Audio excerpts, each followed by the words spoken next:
Wiley-Mydske. Lee is an autistic and otherwise neurodivergent adult and disability rights activist. She's the director of the Ed Wiley Autism Acceptance Library in Stanwood, Washington, and the community outreach coordinator for Autistic Women Non-Binary Network. She's a writer and illustrator currently working on a children's book about autism acceptance featuring the neurodivergent Narwhals. Lei has spoken at national conferences and in her local community on neurodiversity, collaborative advocacy, creating safe and accessible spaces for autistic people, and using satire and humor as a tool to combat systemic ableism. She lives in the beautiful Pacific Northwest with her amazing neurodiverse family. And I have to apologize because I was asked earlier to ask people to use ASL Applause, and I kept getting so tied up I forgot. But please use ASL Applause. Welcome, Lee.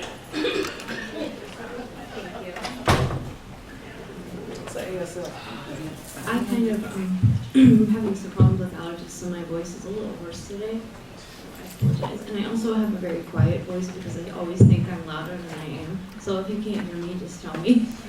Because I'm always like, I feel like I'm yelling, but everyone's like, you're whispering.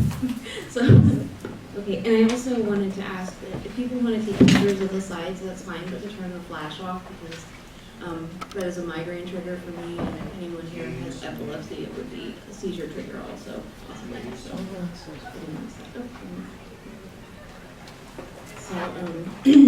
Here's the first slide. This is my library, which I set up at my community center, and I'm going to talk a little bit about that and the reasons that I started the library because of the way that we talk about autism, and I wasn't very happy with it.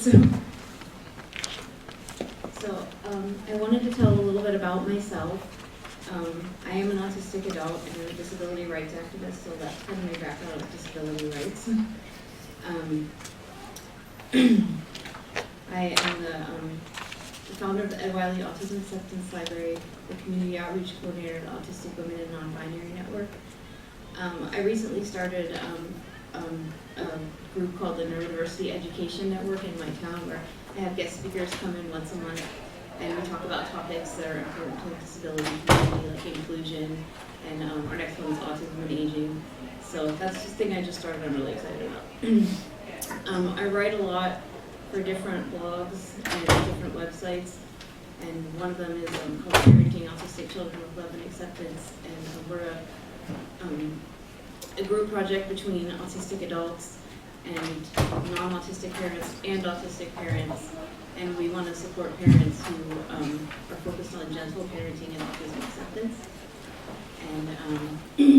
And also the picture of me is from my last vacation. I went to Advocacy Cemetery in Pennsylvania, where Night of the Living Dead was filmed, because I'm a huge horror movie nerd. And I was pretending to be Barbara from Night of the Living Dead, and really love classic horror, books, gardening, kind of weird things. So that's a little bit about me. And also, when I say in the intro, when I said I'm from a neurodiverse family, that means like some of us are autistic, some of us are not, and some of us have other disabilities. Because I just wanted to clarify that because some people don't know what that means. So I wanted to tell you about Ed Wiley. That's the Ed Wiley Autism Acceptance Library, because people a lot of times think that I am Ed Wiley when they contact me through the library, but I'm not. And I wanted to explain who he was. And Ed Wiley was my father. And he was neurodivergent and otherwise disabled. I suspect that he was probably autistic, but he was not diagnosed in his life. He was married to my mom for over 30 years, and they raised 4 extremely non-compliant daughters. So my dad spent time in and out of institutions during his life, and he struggled a lot trying to fit into a world that was not very kind to people like him. But even with all that he experienced, he was an extremely loving, caring, and empathetic person. He was a community organizer. He mostly focused on helping people who were experiencing poverty and hunger. he and my mother started a neighborhood food pantry, and they organize monthly free meals in our community. When I was very young, he was permanently physically disabled at work. He was a steel worker. He had a really physically demanding job. And when he became disabled, he had a really hard time. He could never work again after he became disabled, but he also lost his pension, and like our lives changed. And that's when he started kind of learning about ableism and discrimination against disabled people. He went back to school, even he was in pain every day. He went back to school to learn about labor law and disability rights. And when he finished school, instead of getting a job, he actually worked for free to help other steel workers in our community, because it's a steel town, to help them get disability benefits and help support them, because he didn't want it to happen to another person. So he was never paid for any of that. It was just a community service thing he did. And when I wanted to start a library to help people, I thought it would be a good idea to name it after him, because he is the person who taught me about community service and activism. So that's Ed Wiley. So if I want to talk about why I started a Neurodiversity Library, I have to talk about Melissa Stoddard. Every year on March 1st, the disability community remembers victims of filicide on the Disability Day of Mourning. Disability-memorial.org has a list of the disabled victims of filicide that we know about. Melissa Stoddard was only 11 years old when she joined the list. Melissa was an autistic girl murdered by her stepmother and father in 2012. I didn't know her, but I was very affected when I learned about what happened to her. I read an article about Melissa after she was murdered. In the article, they interviewed some of her teachers, who described her as dynamic, theatrical, passionate, enthusiastic, and a natural leader. What was rare about the article was the way they described Melissa as a person with value and who was loved, because most of the time when we read about disabled victims of filicide, the focus is on how hard it is to care for them, or how many services are lacking, or how that justifies what happened to them because of the burden they are on their parents and caregivers. So when I learned about Melissa's murder and I heard about the kind of person she was, I thought that she sounded like me when I was a kid, and a lot like my nieces and most of the girls in my family. I thought about the way we talk about autistic people and about autism in general, and how it creates the kind of world where filicide of disabled children is met with sympathy for murderers instead of victims. And I thought that I don't want to be a part of the kind of world where that's an okay way to talk about murder and abuse of disabled children.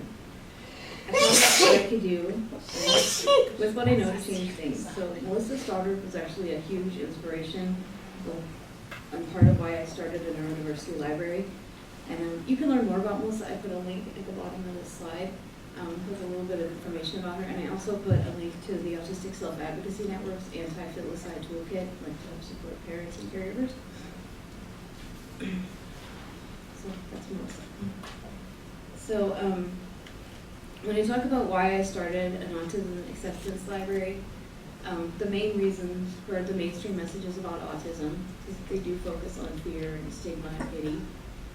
The lack of inclusion in the school and community, the way that everything is centered around parent support instead of actually autistic people, the big focus on the pathology paradigm and the medical model of disability. Diverse autistic voices are overlooked a lot of the time. There's like a big focus on children, and usually white children, white boys, and then a huge misunderstanding of what acceptance really means. So a lot of the mainstream messages about autism make our lives really hard. When your child is diagnosed as autistic, I'm speaking as a parent now, it's a very humiliating process. You have to list a bunch of perceived deficits, and all these doctors and experts, they give you really bad advice. Like to put your child in therapy for 40 hours a week, or ignore him unless he uses his words, don't let him flap, don't let him move like that. And you're told that it's natural to grieve for a child that's right in front of you, who is very much alive, because he's disabled, and not the child that you really wanted. You're told that the only way to help your child is to fix them, the only way you can connect with them is to disconnect from loving and nurturing them in the ways that they need, because those ways are wrong. And those were the first messages that parents get about autism. Instead of telling parents to find autistic adults to learn from, they're actually usually told to find other parents of autistic kids who've been getting really bad advice for even longer. So instead of encouraging parents to find autistic mentors for their children, they're told to find peer mentors or assign friends who are non-autistic to teach their kids to maybe pretend to be more normal.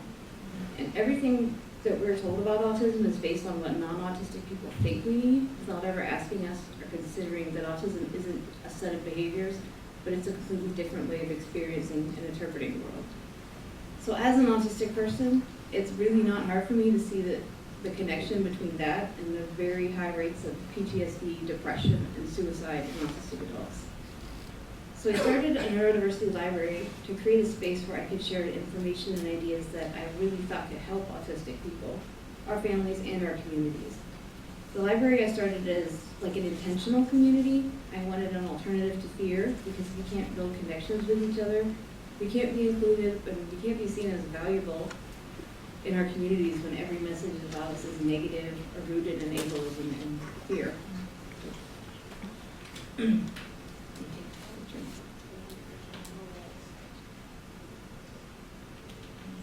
Okay, so I want to talk about the kind of work an Autism Acceptance Library does.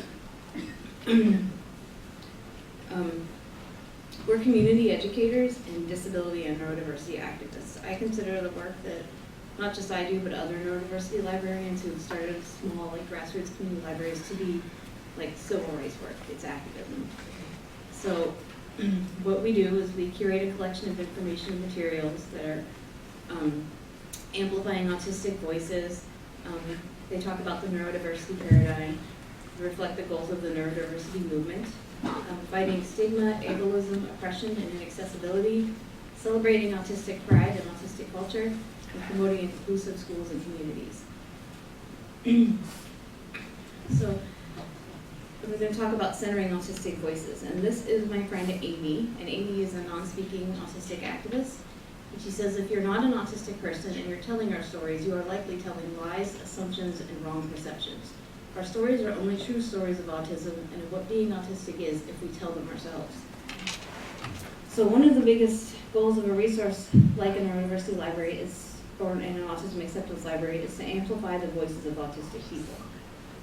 And that's what I hope to do. So, and Amy writes a lot for, she has a blog called nonspeaking.autistic.blogspot.com. And she writes for Ollie Bean, and she writes a lot for Autistic Women Non-Binary Network, and she's a really great writer. So,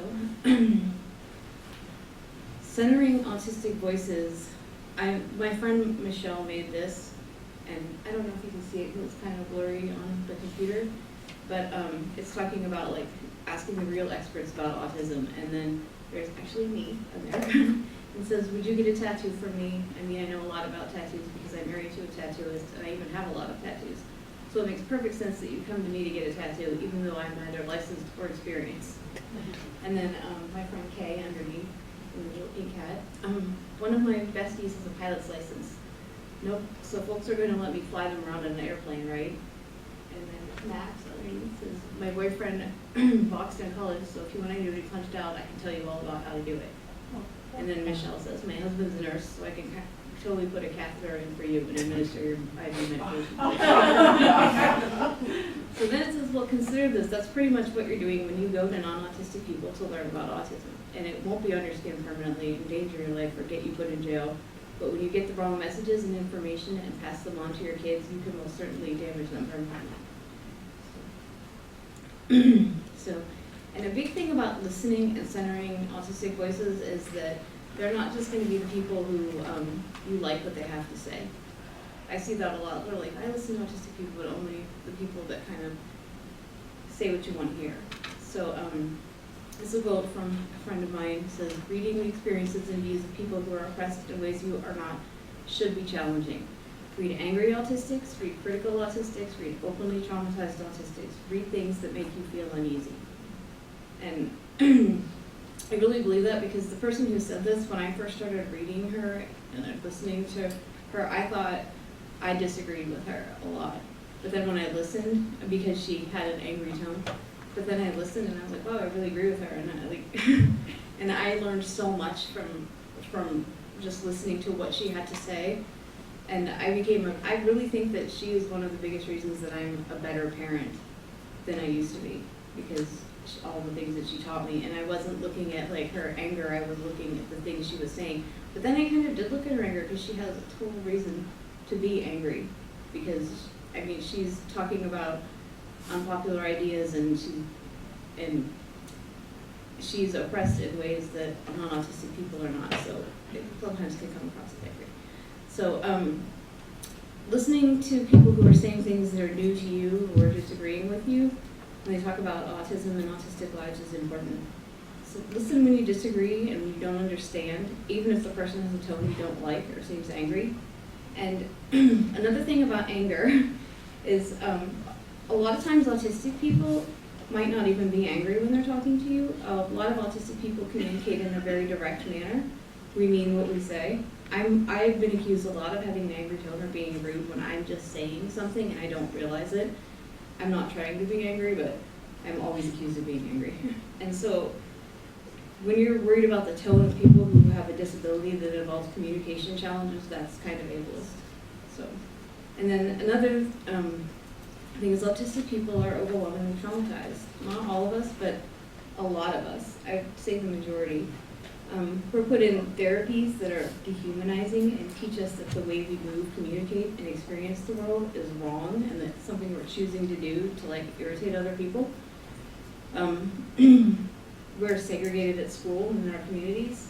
We are rarely exposed to ideas like disability pride or the value of neurodiversity. We grow up without acceptance or understanding, and we're taught to be ashamed of who we are. So we're a community that has experienced deep trauma, and the way we communicate can sometimes be a reflection of that. Autistic people, again, like all marginalized people, have a right to be angry. If you can look beyond the anger and see the things they're actually saying, there can be a lot of value there.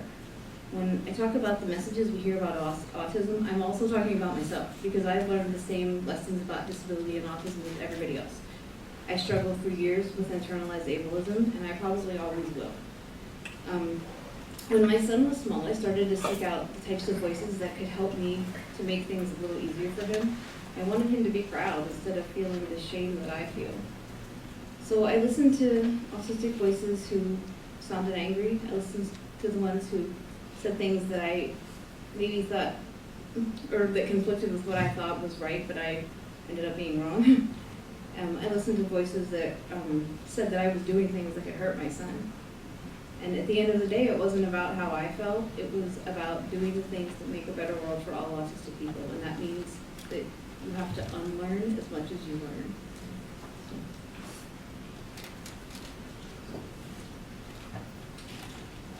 And so neurodiversity is another term that a few years ago nobody had ever heard about, but now a lot of people have heard about it. And a lot of people have heard the wrong thing about it, though. So I did want to talk a little about that. Neurodiversity is a term coined by Australian sociologist, autistic adult June Singer in the 1990s.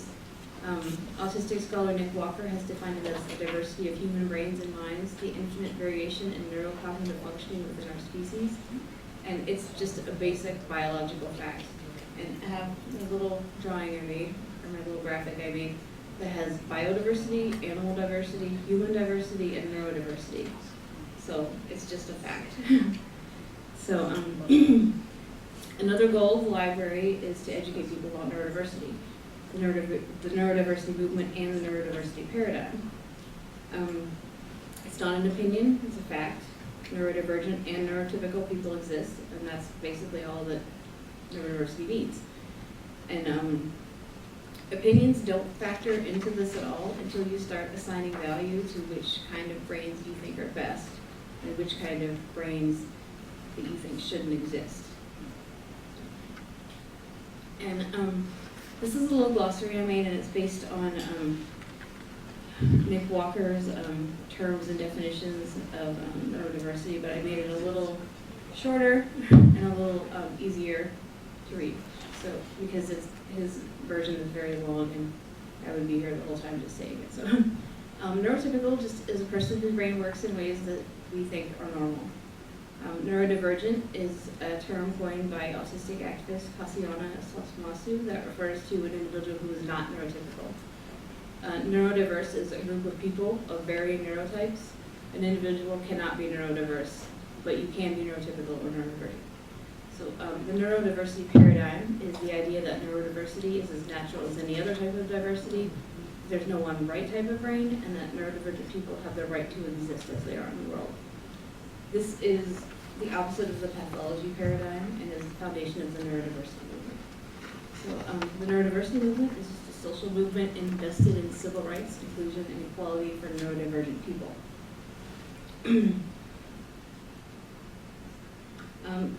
One thing, some people think that neurotypical is the opposite of autistic, but it's not. Neurotypical is just anyone whose brain functions in a way that we consider normal. And some autistic people use the word autistic to be the opposite of autism. It's anyone who's not autistic. When we talk about neurodivergence, that's a huge, huge umbrella. It's people with developmental disabilities, intellectual disabilities, learning, psychiatric disabilities, people who have ADHD, Down syndrome, dyspraxia. Those people are neurodivergent. So, and I know I'm kind of like bringing the point home, but it's a big misunderstanding that I hear a lot, and people don't really know what it means. And I made a little Venn diagram about it. So, neurodiversity versus the neurodiversity movement. And to me, I don't think either should be controversial, but the neurodiversity movement is the thing that most people find to be controversial. I don't think it is.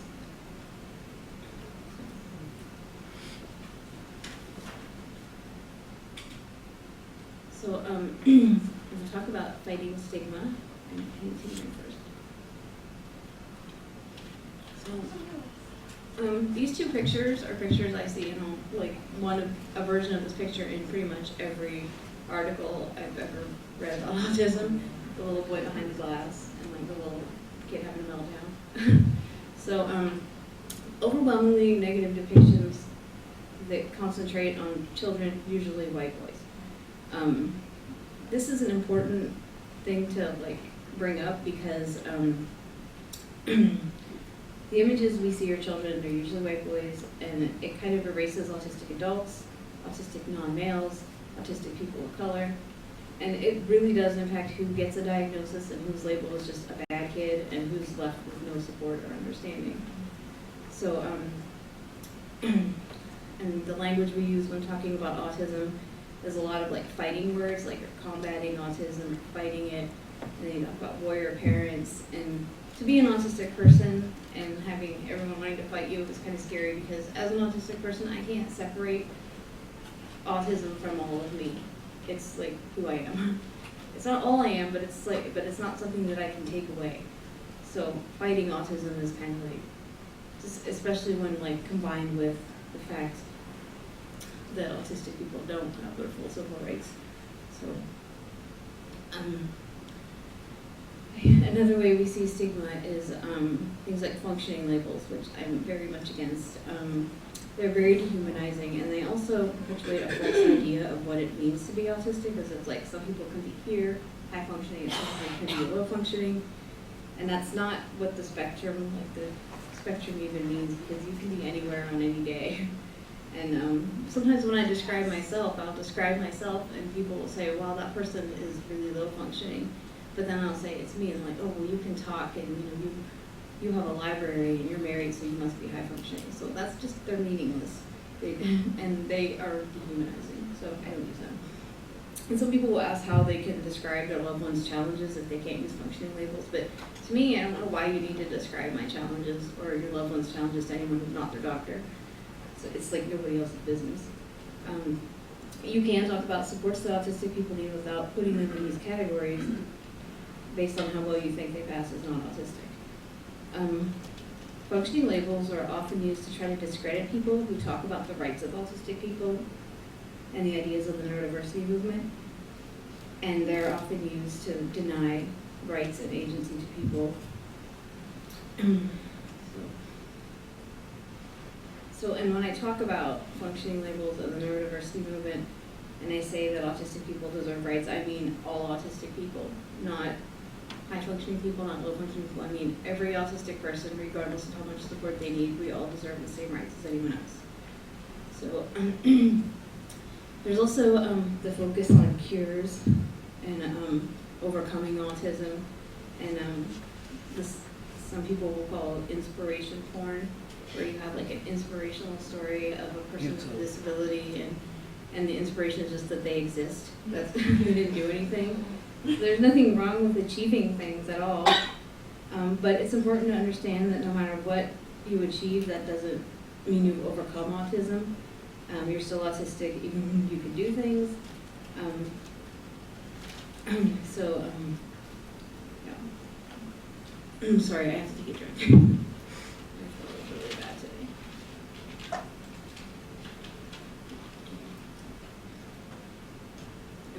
So another side of inspiration porn is when you just heap praise upon people who deal with disabled people. You know, like sometimes people, oh, I'm so sorry when they find out my child is autistic and I thought how hard I work. And I'm like, I'm just his parent. I don't like that. I'm not inspirational, and I'm not. There's nothing special about me because I take care of my son.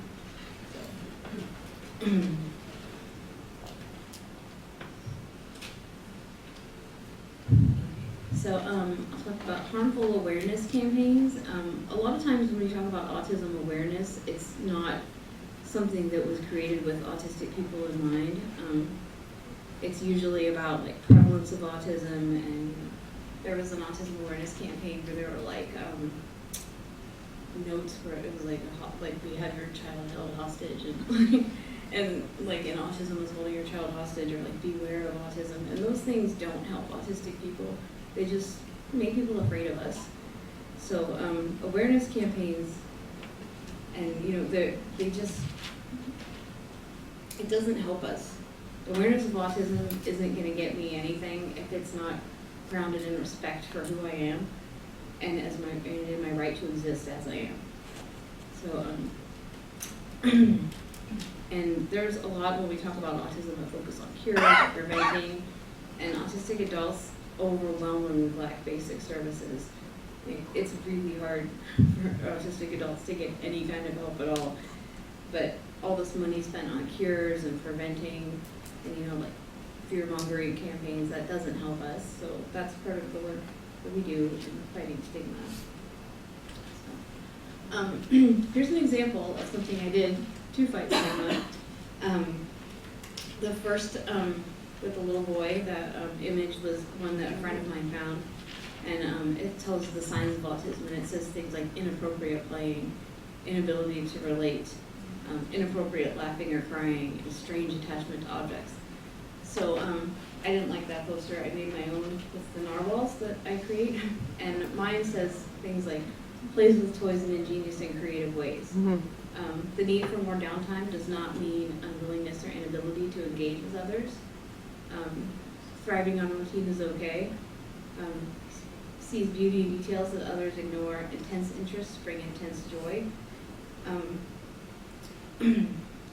So like, not only was the first poster, I felt it was negative and ableist, it was very inaccurate.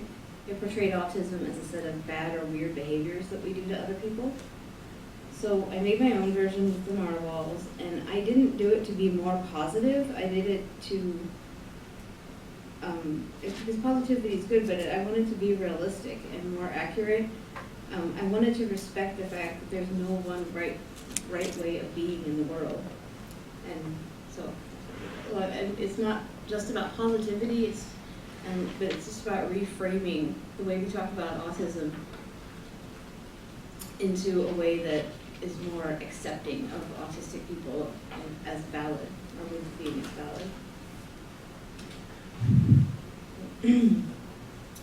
Okay. And then I want to talk a little about autism acceptance too, because one of the biggest myths about autism acceptance is that it's all about positivity and achievements, and that's actually pretty dangerous and ableist myth. Autistic people can do a lot of things. We can be great at a lot of things, and it's okay for us to be proud of the things we can do. But acceptance is just as much about recognizing and acknowledging the things that are hard for us, the things that we need support with, and the things that we might never be able to do. The fact is that we're human beings, and we deserve the same rights, respect, autonomy, and dignity as anyone else. We don't deserve acceptance because we might be exceptional in some ways. We deserve it because we're human. And autistic people don't have superpowers, we're not all geniuses, we're not the next step in evolution. And when we frame autism in that way, we're leaving a lot of people behind. Like people, I'll say for myself as an example, I'm not an exceptional person, I'm not a genius, I'm just a person, and I still deserve acceptance. So true autism acceptance means all of us, because all of us have value and all of us matter. So I want to talk ways to practice acceptance, because autism acceptance, the difference between awareness and acceptance is that awareness is kind of about empty gestures, I guess, and acceptance is an action. It's not something that you talk about, it's something that you do. So when you practice autism acceptance, you respect and give access to all forms of communication, not just verbal speech. You support, honor, and accommodate autistic ways of being. You look to autistic people as the true experts on the autistic experience. You select therapies with a critical eye and only choose those that seek to support and not fix. You empower autistic people by teaching self-advocacy skills and learning about autistic culture and autistic pride. You presume confidence, reject functioning labels, and practice authentic inclusion. So acceptance is a verb, it is an action, and you can't call something acceptance but use the same old rhetoric of autism awareness because they don't mean the same thing. So another thing we do with Neurodiversity Libraries is we celebrate the idea of autistic pride and autistic culture, because autistic people do have a culture, and we should be proud of it. A lot of times when I talk about autism and disability, people will say, if I say I'm autistic, people will say labels are for jars, not people. But we do label ourselves all the time. If I say I'm a woman, no one says labels are for jars, not people. We're not a person with womanness, you know? So people assume I'm insulting myself by saying I'm disabled or that I'm autistic, but I'm not. I'm just saying a fact. And their view of what that means, not my view. I'm proud of who I am. And I worked really hard to get proud of who I am. So telling autistic or other disabled people not to label themselves means that other people will label them. And some of the labels that I got when I didn't have the label of autistic was lazy, selfish, slow, stupid, crazy. Those were labels that other people gave to me. But the labels I give myself are defined by me, and they are a source of pride. So that's why I think it's really important to talk about autistic pride. So this is a project I did where I just asked autistic people I know, what does autism mean? And they told me, and I made little posters out of it, and we have a little art display at my Autism Acceptance Library. So, and these are some of the little bit better clarity of those images. And my favorite one is the one from Neurodivergent K, where it says, autism is finding myself and losing everything else while jumping, flipping, spinning, and this is the best thing ever. I love that one. Okay, so I wanted to share a story. Let me go back to the other slide, because I actually did want to share a story about autistic pride. I was setting up a community event in a park, and there were several people who were coming up to my table and asking questions about autism. And there was a little girl, she was about 13 or 14, and I just kind of knew she was autistic, but she didn't say it, I didn't ask her, I just kind of knew. She was with her family, and this was a big event, and they were like wandering around, and she kept coming back and reading books, and then leaving, and then coming back. And she found this book that's called The Obsessive Joy of Autism by Julia Basco. And it's a great book. It's a picture book, kind of, but it's a poem. And the illustrations are these like orange and pink, and they're like watercolors, and the book is great. It's great. It's a really short book, and she kept reading it and coming back and looking at it, and she didn't want to borrow it. She just wanted to sit there and read with me. So in the book, the author talks about the ways that autistic people love the things that we love. What non-autistic people will call obsessive interest or special interest. And the book talks about how it feels to love that deeply, and how it can make you flash or jump or feel like you want to burst. And in describing this, the author, Julia Basco, says, this is the part about autism I can never explain. This is the part I never want to lose. Without this part, autism is not worth having. And I was watching this girl read the book, and she started to cry. It was very sad. And she hadn't spoken to me until that point, and I just got this feeling that I shouldn't speak to her before because she was a little timid and quiet, so I did ask her if she was okay. And she looked at me and she said, I never knew it could be like this. I never knew I could be.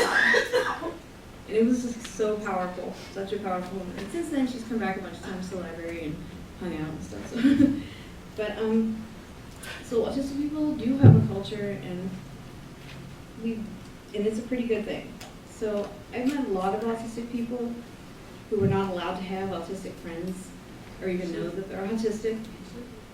And there's this weird myth that if you tell an autistic child that they're autistic, that they'll use it as an excuse. And I don't know if they're going to use it as an excuse for it. That's what I hear a lot. So, but autistic people know we're different, even if we don't have the name of what makes us different. And I guarantee you that you'll never meet an autistic person whose identity was kept from them, who suddenly finds out that they're autistic and not like everyone else, and they're like totally surprised by it. They're like, I never knew I wasn't the same as everyone else. They're never gonna find it. So keeping that identity from someone is just kind of cool, and it's you're preventing them from finding autistic culture and finding friends who get it. So.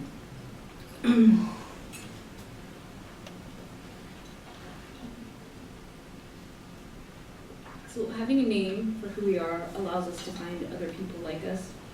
It gives us knowledge, and it gives us power, and it does make us stronger. I know it's made me stronger since I've had the name and the label for who I am. So I want to talk a little bit about inclusion, because a lot of people think they know what inclusion is, and they don't. It's very different from mainstreaming.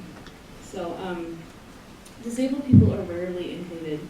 We might be invited to things, and most people don't think they're discriminating against us or excluding us. But the majority of time, accessibility is an afterthought, if it's even thought about at all. And if we're talking about autism acceptance and celebrating neurodiversity, then we need to talk about whether or not autistic or other neurodivergent people could even go to the spaces that we use. So inviting people is great, but an invitation alone is not inclusion. So I have this slide, like just a couple things, not everything, but some things to consider is the lighting sensory friendly. Do consider the noise level. Are materials available in writing and cognitively accessible? And plain language is so important. I have a hard, even though I run a library, I have a very hard time reading, because especially things are not in plain language. So when I read things, I read them 5, 6, 7 times before I can really understand it. So cognitive accessibility is a really important thing. Is the space open or crowded? Is it easy to navigate? Do you plan for the needs of people with invisible disabilities? And you ask participants to be fragrance-free. I always ask people to be fragrance-free because it's a huge sensory issue. Asking people not to use flash photography, using closed captioning in part. Asking people what they need to participate and then believing them instead of arguing with them to make it happen. So, and this is promoting inclusion.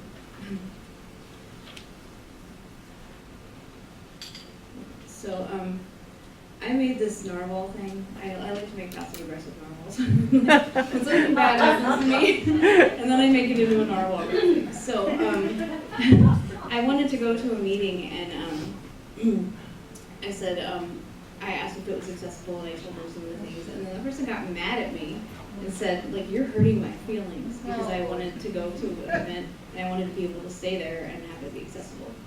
So, like, and I asked a couple of friends of mine with disabilities, and I said, what are some angry responses you got when you've asked about accessibility? And so then one knows me is like, but why? Have you tried doing it this way? You don't look that disabled. Why didn't you stay at home if you need so much help? Are you sure you can't do this instead? What kind of disability do you have? That's rude. How much will this cost? Just because you're disabled, that doesn't mean the world has to bend to your will. You're being very selfish. Do you have any proof that you need this? Everyone else does it this way. My brother's coworker, second cousin, removed, has the same disability. It really hurts my feelings that you think this is not accessible. So I'm in the events that I have, they're never going to be 100% accessible because I don't think of everything, and I'm just one person, but I try really, really hard. So Inclusion is one of the most important goals of Neurodiversity and Autism Acceptance Library, because when we think about who's granted access to spaces and who's welcome there or unwelcome, it tells us so much about how our communities value disabled citizens. Supporting the autistic community means that I want to support classrooms, communities, and spaces that are inclusive and accessible. These spaces are unfortunately not normal. This is not because it's too hard to include us, but because most people don't even have to think about making an effort. In addition to that, people often have a hard time understanding authentic inclusion. Whatever the intent, the effect of segregating disabled people is still the same. Disabled people are excluded and marginalized, and non-disabled people miss out on valuable opportunities for friendships and learning more about other kind of people. So when I talk about inclusion, I mean that we're all able to participate in a way that works best for us, however that looks for us. Events and spaces that are for disabled people only, and this is not, I'm not talking about disability cultural spaces, which are, I think, necessary and important, but those aren't inclusion. Disabled only spaces are not inclusion. Special classes, special times, once an hour, once a month, to access a space, that's not enough. So segregated times and spaces don't promote the idea of inclusion or that I'm welcome in my community. And I also want to note I'm not talking about sensory break rooms because those are definitely necessary. When I talk about segregated spaces, I'm talking more, I'm not talking about the break rooms, I'm talking about, like segregated classrooms, or like you can, I was at an event once where I said I can't really access the space because the lighting was really harsh, and the speaker made us do these really weird exercises to get to know each other, where we had to like go back to back, and it was like I didn't want to do it. So they said, well, you can go out here, and so I had to stand in the hallway for the whole conference, and that's how I accessed the space. So yeah, so I didn't access the space. So so a lot of so sensory break rooms are fine. A lot of autistic people and even non-autistic people need to have a break room where it's like low lighting and quiet, and just to have downtime. We need a lot more downtime than other people. But you might need a little less sensory break rooms if the general space was more inclusive and sensory friendly.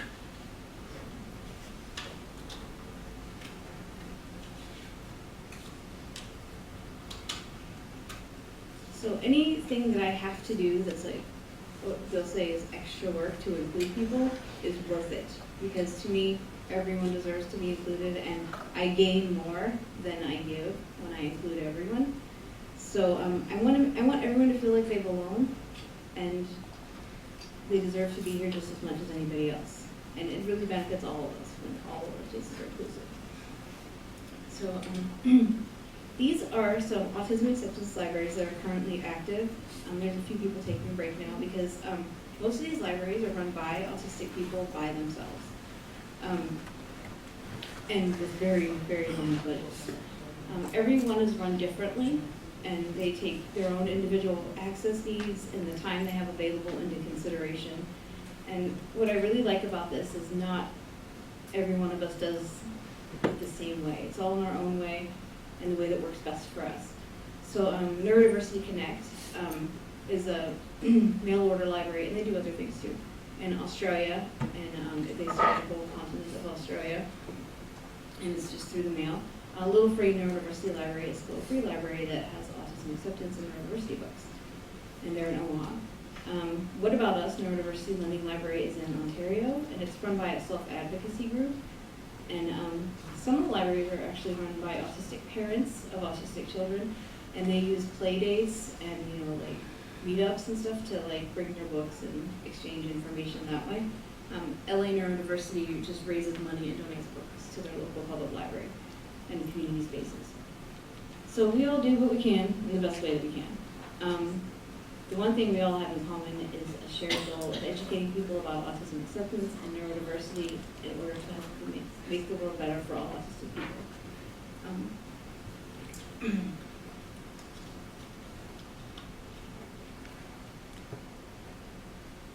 So mainstream publishers a lot of times don't have books that really promote the neurodiversity paradigm that are truly about autism acceptance.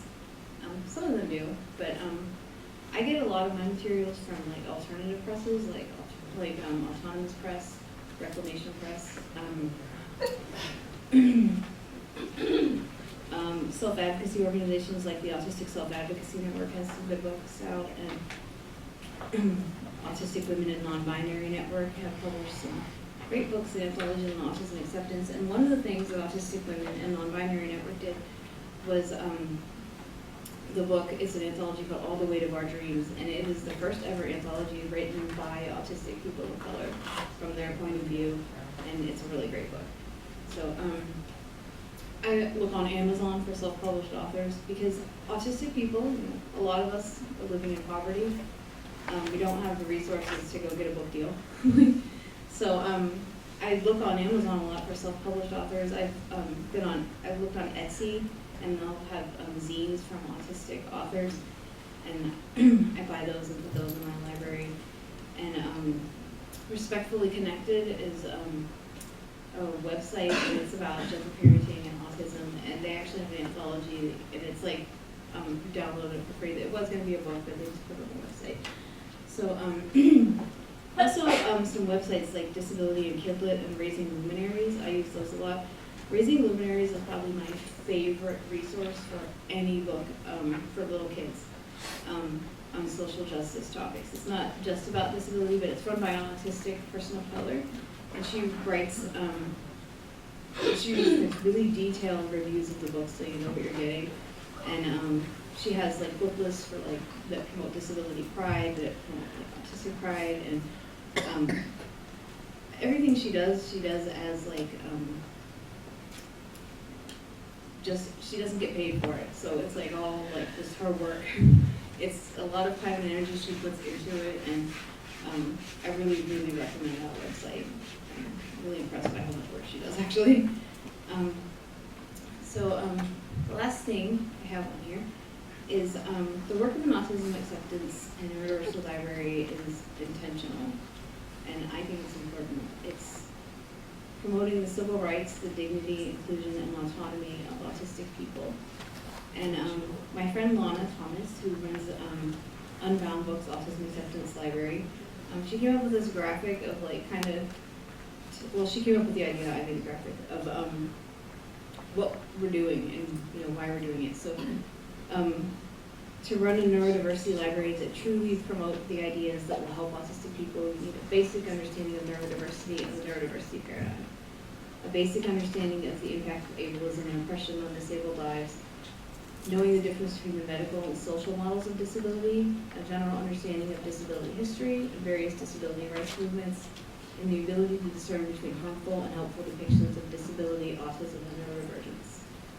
So we do it because we're autistic. We do have a personal interest in making the world better for people like us.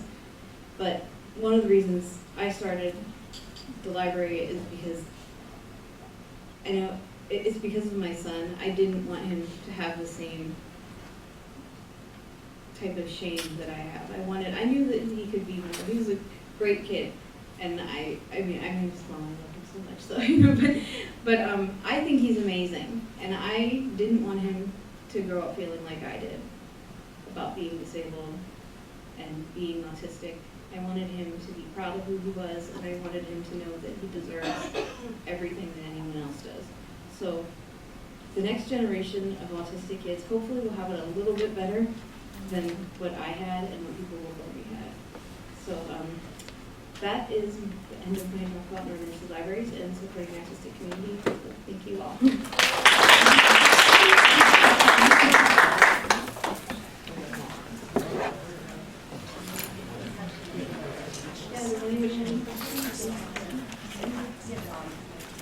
Your library, does it have like own space within a larger library, or do you have your own building?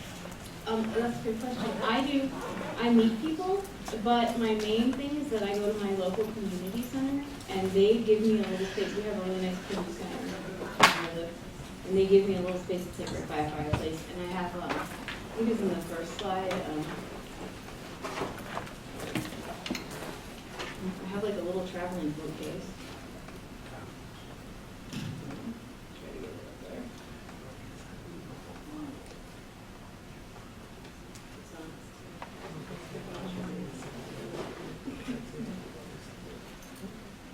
Okay, so like that's my little traveling bookcase.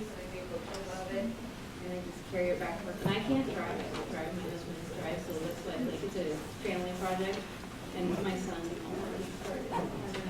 We go to my community center twice a month, and people come and dance there. Or else some people have asked me to go to Starbucks. And I don't bring the whole trunk of people to Starbucks. I just bring the books they want. But yeah, but my goal is to eventually maybe have my own space. I think that would be good. But right now it's like a monster thing.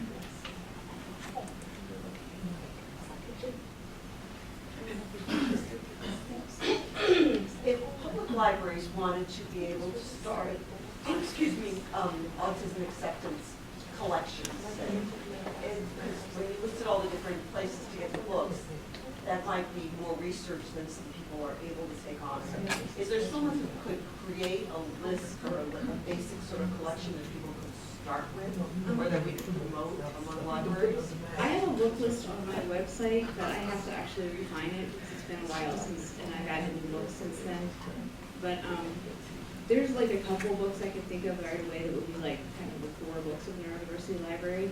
So I could give those to you if you want. That would be fabulous. So Suzanne, can we put that on the target? Yeah, if you send me one, I'll put it on our Yeah. social sense.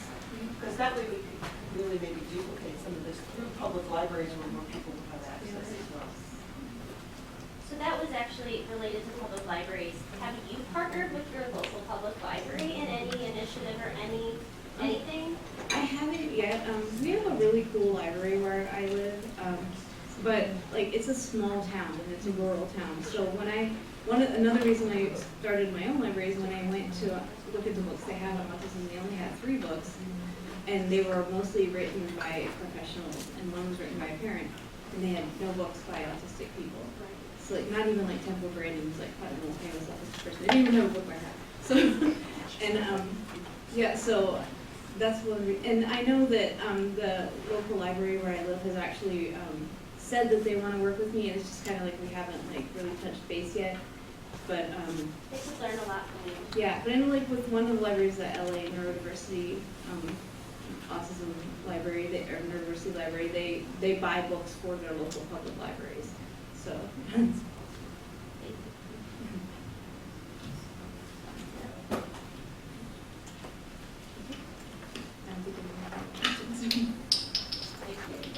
There's one over there. Oh, question? There's one question Oh, over yeah, there. sorry. I just wanted to ask, your Neurodivergent Narwhal, have you written that book? I have not written it. Well, here's the thing: I have written it.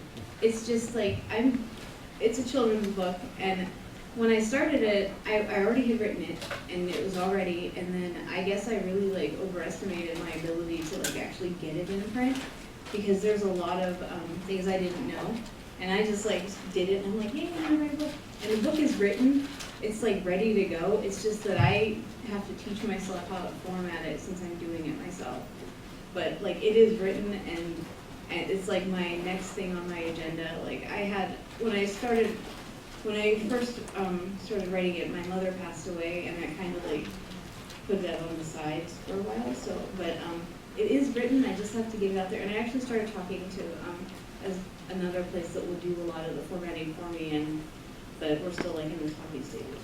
Well, good luck, it looks awesome. The little novels. Yeah.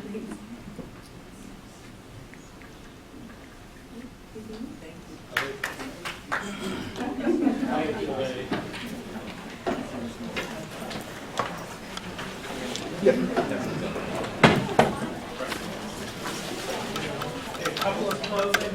Yeah, before everybody leaves, first of all, thank you all for coming. If you enjoyed today or you enjoyed past forums, in the welcoming remarks I made, I said, you know, if any of you are interested in having a discussion about how we keep these forums going and maybe even do some other things,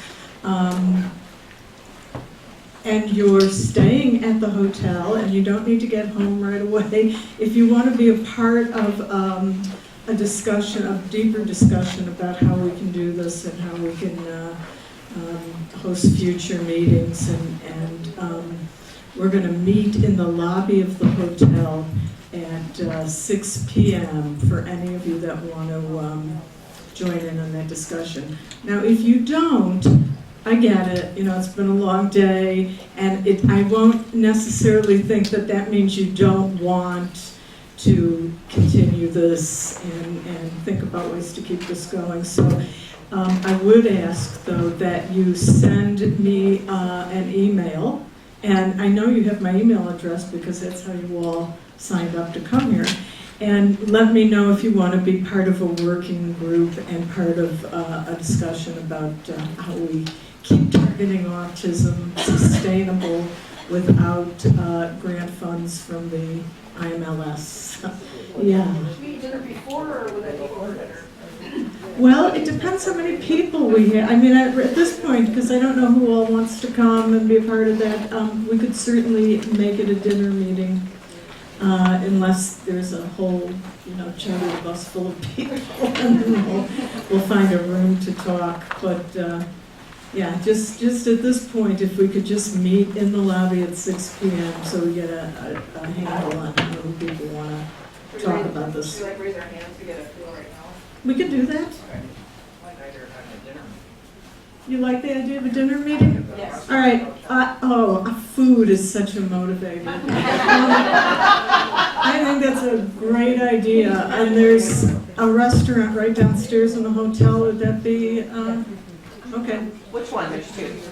Yeah. Well, we went to one yesterday. I was thinking of the other one, but you don't know which is the Barclays. Yes. Is that okay? Yeah. And I think I saw on the website, like, you can get a $20 gift card if you... Well, you can, but the problem is they will only accept one gift card per table. Oh. So it won't help if We also everyone have to stay around the table. What if you guys like go on the table, and then when you're trying to pay, you separated the table, then it would be different tables, no? Okay. Well, we'll see some of you at 6 p.m. in the lobby. Thank you so much.